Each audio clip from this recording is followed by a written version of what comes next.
These are not liberal folks. These are not folks that are Green New Deal folks. These are farmers that have been drought one year, massive flooding the next year. To call it a hoax and to take the oil company executives to Mar-a-Lago, say, give me money for my campaign and I'll let you do whatever you want.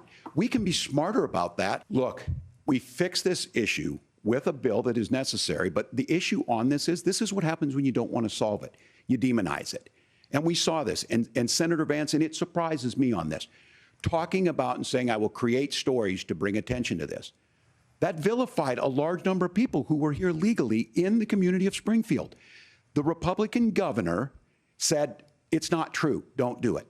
There's consequences for this. There's consequences. We could come together. Senator Langford did it. We could come together and solve this if we didn't let Donald Trump continue to make it an issue. I believe Senator Vance wants to solve this, but by standing with Donald Trump and not working together to find a solution, it becomes a talking point. And when it becomes a talking point like this, we dehumanize and villainize other human beings. A house is much more than just an asset to be traded somewhere. It's foundational to where you're at. Look, the $35 insulin is a good thing, but it costs $5 to make insulin.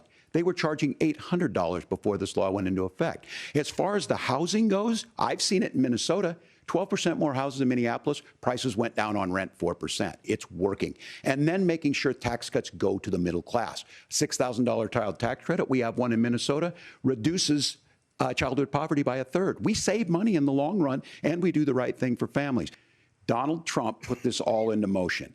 He brags about how great it was that he put the judges in and overturned Roe versus Wade, 52 years of personal autonomy.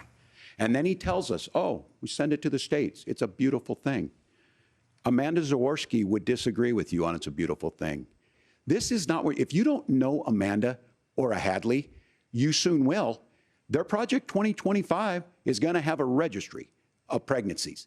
It's going to make it more difficult, if not impossible, to get contraception and limit access, if not eliminate access to infertility treatments. For so many of you out there listening, me included, infertility treatments are why I have a child. That's nobody else's business, but those things are being proposed. And the catch-all on this is, well, the states will decide what's right for Texas might not be right for Washington.